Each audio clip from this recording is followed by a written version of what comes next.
자, 오늘은 하나님의 이름을 걸고라는 제목인데요. 오늘 3절은 여호와께서 우리의 목자 되시는 이유를 영혼을 소생시켜 주시는 것에서 시인은 찾았습니다. 영혼을 소생시켜 주는 분으로 여호와 하나님 목자 되시는 하나님을 그렇게 바라봤고 찾았어요. 소생의 원래의 의미는 살게 하시며 이런 의미예요. 살게 하시며 소생하다. 이건 적어도 자신의 영혼이 죽었던 적이 있었다라는 것을 전제한 말입니다. 죽었던 적이 있었던 것을. 영혼이 죽었다라는 건 뭐죠? 하나님과 단절되어서 하나님의 은혜를 전혀 느끼지 못하는 상태에 있었던 적이 있었다라는 겁니다. 여러분, 시체가 아무것도 느끼지 못하지 않습니까? 그것처럼 영이 죽으면 하나님을 느끼지 못합니다. 우리가 심각한 영적인 침체에 있으면 이성적으로는 내가 이러면 안 되는데 라는 생각은 들 수 있지만 하나님이 전혀 느껴지지 않을 때가 있습니다. 이게 영적인 죽음의 상태예요. 예수를 믿어도 교회를 다녀도 영적인 침체가 심각하거나 시험에 빠지거나 그러면 하나님이 느껴지지 않아요. 기도를 하는데 답답해요. 기도가 안 되는 것 같아요. 하나님 안 듣는 것 같죠? 그런 일들이 우리 가운데 반복이 될 수 있습니다. 이럴 때는 일체의 부지런함으로 하나님 앞에 끊임없이 더 나아가셔야 합니다. 그렇게 할 때 하나님께서 반드시 은혜 줄 줄로 믿습니다. 때문에 우리가 신앙생활에 대한 것들을 잘 봐야 되는 것이 그냥 내가 영적인 느낌들이 없다 하여서 응답이 안 되는 것이 아니고 하나님이 나를 돕지 않는 것이 전혀 아니에요. 그건 내 영이 아직 하나님의 은혜 아래 깊이 들어가는 믿음의 상태가 아닌 겁니다. 그런 과정들이 있습니다. 자, 그러면 왜 우리에게 이런 일들이 일어날까요? 영적인 죽음의 상태가 왜 우리에게 일어날까요? 몇 가지 이유가 있습니다. 가장 큰 원인은 죄 때문이에요.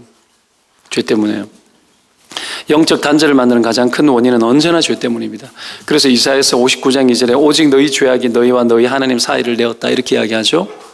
사이를 냅니다. 죄를 짓게 되면, 죄를 실행하게 되면 이 죄의 경향성이 강해진다 그랬죠. 죄를 실행하게 되면 죄의 경향성이 강해집니다. 굳어져요. 아주 강해집니다. 그러면서 점점 하나님과 멀어지게 되는데, 여러분, 이것이 인격 안에 처음에는 가책이 되지만 반복되어지면 양심의 가책을 느끼지 못하기 때문에 하나님께 되돌이킬지도 못하고 회개도 안 돼요. 죄를 짓는데 회개가 안 돼요.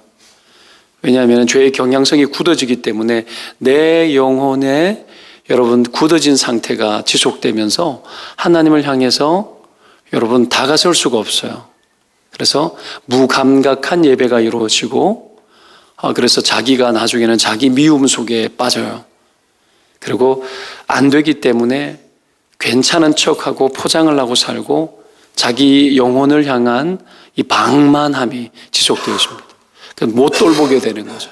자기 영혼을 못 돌보게 되는 일이 생깁니다. 바세바를 여러분 범한 다윗이 못 느끼잖아요. 영적인 침체와 자기 방만에 빠져 있는 거죠. 깨닫지 못하는 거죠. 이럴 때 여러분 유일한 방법이 뭐냐면 진실한 참회예요. 나단 선지자의 책망을 듣고 참회하잖아요. 내 양심에 여러분 누군가가 찔러주거나 혹가다가 굳어져 있다가도 예배 속에서 목사가 잔소리를 하고 뭐라 그러면 거기에 저게 양심에 여러분 굳어진 양심이긴 해도 찔림이 될 때가 있어요. 그러면 그거 붙들고 하나님 앞에 들어가야 돼요. 내가 굳어 있습니다. 그 굳어진 상태, 못 느끼는 상태부터 주님 앞에 회개하고 하나님 앞에 진실한 참회가 되도록 그래. 나의 이 굳어지고 딱딱한 마음들을 주여 풀어달라고 성령이 여로 만질 때까지 호소해야 돼요. 절대 이걸 포기하면 안 돼요. 이게 하나님이 없음이 아니고 하나님이 돕지 않으면 절대 아니에요. 내가 어느 정도 굳어져 있고 어떤 상태인지 그건 여러분 영적으로 둔감할 때는 잘 못 느껴요. 하나님 앞에 깊이 들어가는 사람일수록 내 영혼의 작은 굳어진 이 틀, 나의 틀을 볼 때에 이 작은 이 나의 이 못난 모습 하나 때문에 하나님 앞에 크게 회개하고 크게 깨닫는 게 영적인 깊이가 있을 때 일어나는 현상이에요. 이해되시죠? 오히려 깨어 있을수록 죄에 대한 아픔이 더 크고 하나님에게서 조금만 멀어져도 멀리 멀어진 것 같아 주님 앞에 진실한 참회와 회개가 더 일어나는 겁니다. 그게 영혼의 상태예요. 오늘날 그리스도인들은 이런 상태 속에서 살아가지를 않아요. 이걸 원하지도 않습니다. 그것이 여러분 굉장히 힘든 일이 되어져 버렸죠.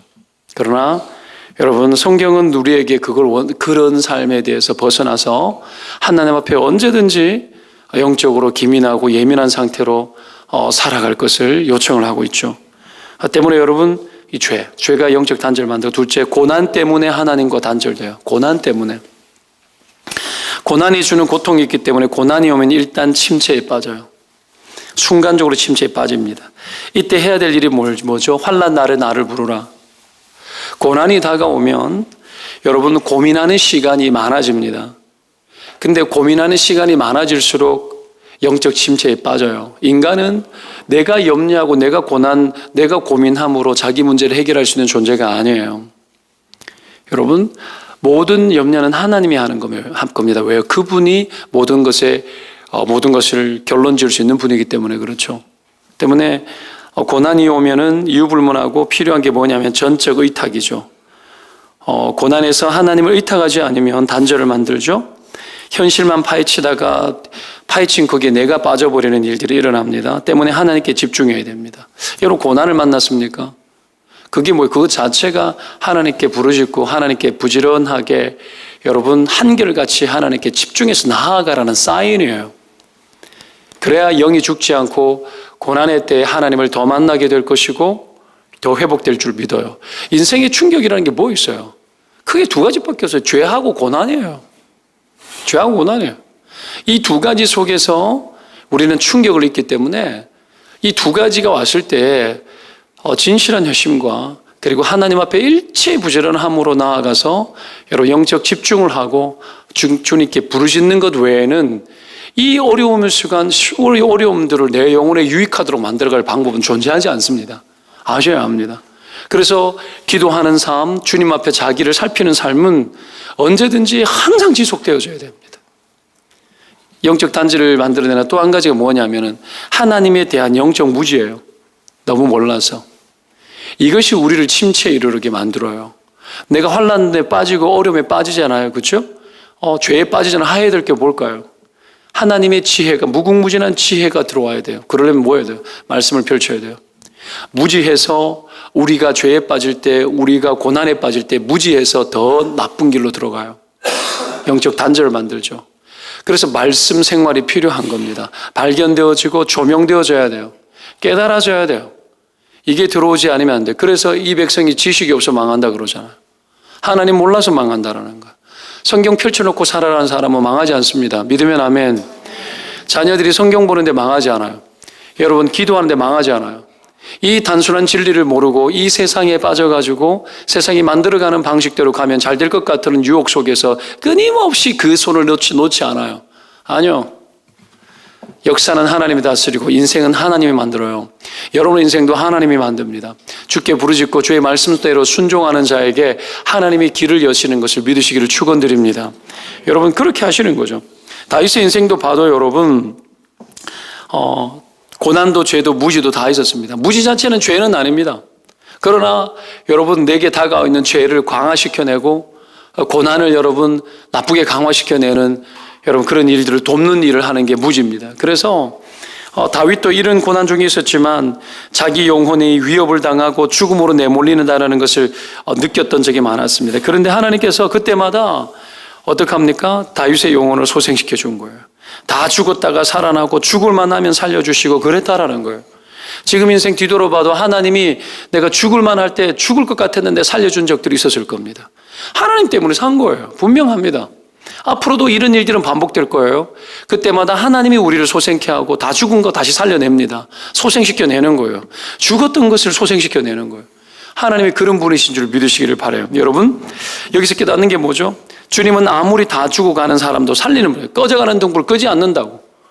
여러분 다 꺾여가지고 쓸모없어 보이는 모든 것들도 다시 회복시키셔가지고 새롭게 만들어내고 다시 시작하는 분이라는 걸 믿으시기를 바랍니다. 가망이 없어 보입니다. 사형선고가 떨어지고 마치 시한부 생명을 가지고 살아가는 사람처럼 결판난 것 같은데도 하나님 어떡합니까? 그 심지에 불을 꺼뜨리지 않는 거죠. 상한 갈대를 꺾어버리지 않아요.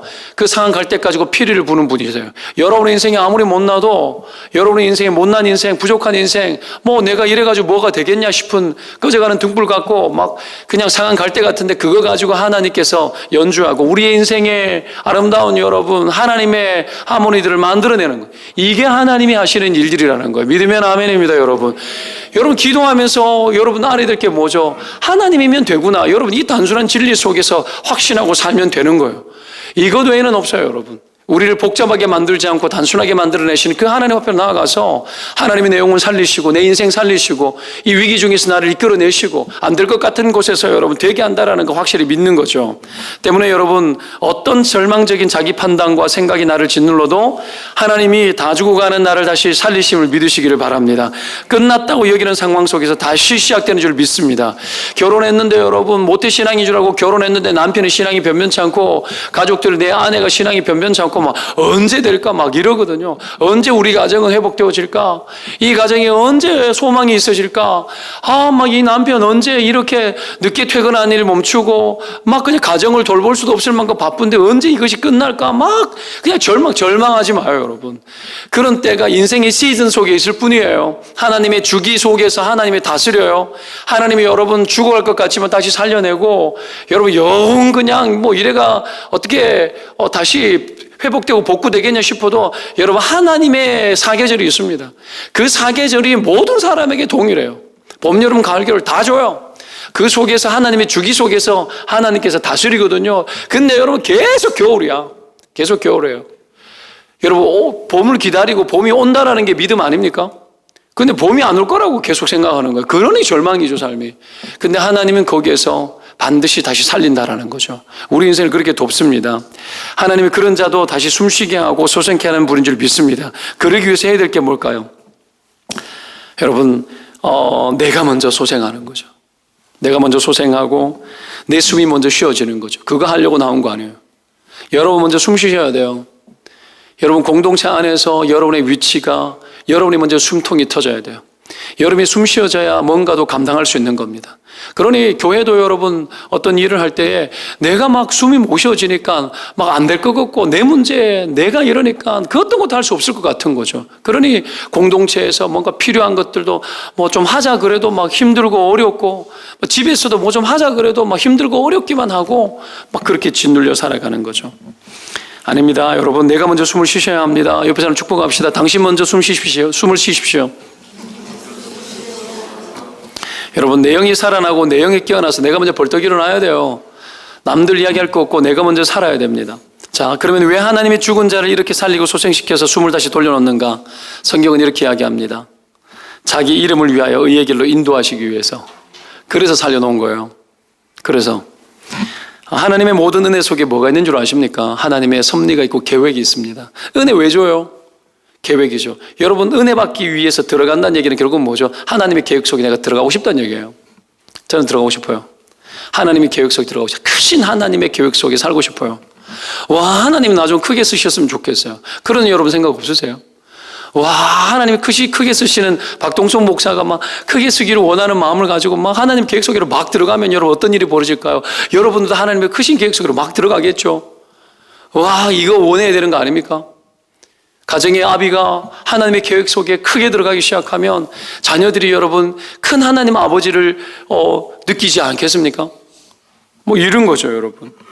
그래서 하나님의 계획 속에 우리가 있고 우리를 살리셔서 여러분 우리를 구원하셔서 하나님의 계획 속으로 우리를 끊임없이 들어가게 하신 거죠. 의의 길로 인도하시기 위해서. 반대말이 뭐죠? 불의한 길이죠. 불의한 일이 뭐예요? 하나님 없이 자기 마음대로 내키는 대로 사는 데서 건져셔서 하나님의 뜻대로 하나님의 원대로 하나님의 계획대로 살도록 하기 위해서 은혜를 준 거예요. 은혜를 준 거죠. 여러분 이 아침에도 은혜를 입어서 하나님의 계획 속으로 들어가시기를 축원드립니다. 여러분 하나님의 계획대로 가게 되면 그게 형통이죠. 하나님의 뜻대로 가고 하나님이 원하는 대로 가보는 거, 이게 형통이고 그게 침노하는 거예요. 그렇게 갔을 때 하나님께서 길을 내시고 보이지 않던 것들이 보이기 시작하는 거죠. 그 길을 들어가는 것을 포기치 말아야 됩니다. 그렇게 가다 보면 반드시 하나님께서 의의 길로 우리를 인도하실 줄로 믿습니다. 사람들의 기준이 자기 자신이고 여러분 스스로 하나님으로 자처하면서 자기가 결단하고 살아가지만 여러분 세상 모든 사람들이 그렇게 살아가는 겁니다. 그게 그 길에는 여러분 형통한 길이 없고 의로운 길이 없습니다. 이것을 위해서 그럼 하신 일이 뭐예요? 하나님이 자기 이름을 건 거예요. 자기 이름을 걸었어요. 자기 이름을 위하여라는 표현이 나오죠, 본문에. 그죠? 자기 이름을 위하여. 그러나 보십시오. 자기 이름을 위했다라는 말을 보면 얼핏 보면은 굉장히 노골적으로 하나님은 좀 이기적인 느낌이 드는 그런 표현이니까. 근데 여러분 성경의 역사를 살펴보고 모든 여러분 성경의 교훈들을 한번 살펴보시기 바랍니다. 주님이 자기 이름을 위했다고 하지만 사실은 자기 이름을 위해서 하신 일이 뭐예요? 전부 다 우리를 위해서요. 하나님이 언제 자기를 위한 적이 어디에 있습니까? 여러분 자기 이름을 찬송받기 위해서 인간을 지었다라고 이야기했지만 하나님이 진짜 하신 건 뭐예요? 하나님의 그 영광스러움과 하나님의 그 거룩함과 그 좋은 것들을 인간을 창조하셔서 그 좋은 것을 맛보게 하기 위해서 인간을 위해서 창조한 거예요. 온 우주 만물을 인간을 위해서 창조하셨죠. 그리스도의 구속의 사역과 하나님이 행하신 모든 역사의 사건들이 하나님 당신을 위한 것이긴 하지만 여러분 결국은 당신을 위해서 뭘 하셨습니까? 모두 자기 백성을 위해서 희생하고 자기 백성을 인도하고 자기 백성에게 자기의 계획을 보여주시고 자기 백성을 위해서 전부 다 행하신 거죠. 때문에 자기를 위해서라는 이 표현은 뒤집어서 자기 이름을 걸고 여러분 그렇게 우리를 위하신 거죠. 하나님은 자기를 위한 모든 것들은 우리를 위한 것이었고 우리를 위한 모든 것이 자신을 위한 것이라 여겼던 분이죠. 이게 아비의 마음이죠. 우리를 위하신 모든 것들은 자기를 위한 것이라 여긴 거죠. 내 잘 되는 것이 자기가 잘 되는 거였어요. 자기 백성이 잘 되는 것이 자기가 잘 되는 것이라고 여긴 거죠. 그것 때문에 하나님 당신의 이름을 걸었어요. 당신의 이름을 걸고 당신의 이름을 내어 걸어서 자신의 모든 것들을 다 동원하여서 자기 백성들을 위해서 할 수 있는 모든 전력을 다 하시고 당신의 모든 무한한 계획과 섭리 속에서 하나님의 백성들을 향하여서 할 수 있는 모든 것들을 다 투자하셨습니다. 여러분 이것이 하나님이 우리를 인도하시는 방식입니다. 그것 때문에 우리를 소성케 하고 다시 살려주신 겁니다. 신실하신 하나님, 그 하나님께서 오늘도 여러분 나를 위해서 일한다라는 걸 믿으시기를 축원드립니다. 의의 길로 인도하기 위해서 자기의 이름을 걸고 하나님 그렇게 운명적으로 우리 인생을 돌보셨습니다. 오늘도 여러분 이 하나님 자기 이름을 걸고 우리를 위해서 자기의 모든 것들을 거셨던 그 하나님 앞으로 나아가셔서 여러분의 길이 의로운 길로 여러분의 길이 생명의 길로 다시 한번 들어가는 복된 은혜가 있기를 주의 이름으로 축원드립니다. 기도합시다.